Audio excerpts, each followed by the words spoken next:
তাই আমরা সিন্ধুকে নিয়ে প্রাণ বিসর্জন দেব সরোবরে জলে। শোনো দশরথ শোনো, আজ তোমায় অভিশাপ দিয়ে যাই। যেমন করে পুত্র শোকে আমাদের মরণ হয়, তেমন করে পুত্র শোকে তুমি মরবে অযোধ্যায়। রাজা দশরথ মৃদু হেসে বললেন, মণিবর, আজ পর্যন্ত বহু বিবাহ আমি করেছি, কিন্তু মণিবর আমার প্রাসাদে একটি পুত্র কন্যা কেহ যে নাই। মণিবর কেহ যে নাই। দশরথ,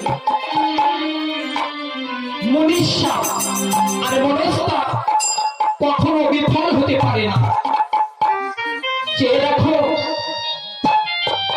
সম্মুখে একটি বৃক্ষ দেখা যায়।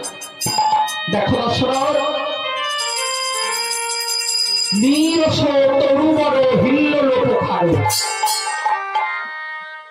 রাজা দশরথ কিছু বুঝতে পারলেন না। মুনি বললেন, শোনো দশরথ, দেখো শুকনো কাষ্ঠম তিষ্ঠম পয়ামি। দশরথ,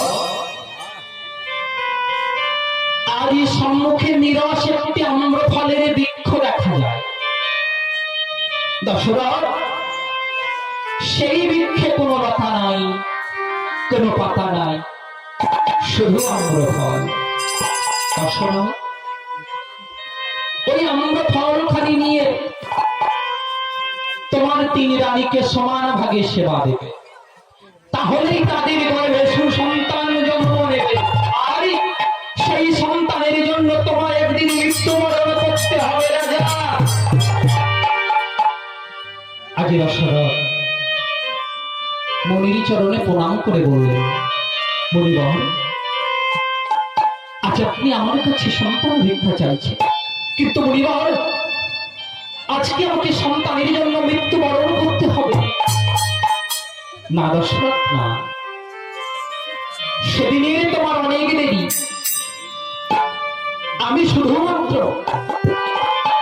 3 দিবসের জন্য ভিক্ষা চেয়েছি, কিন্তু মণিবর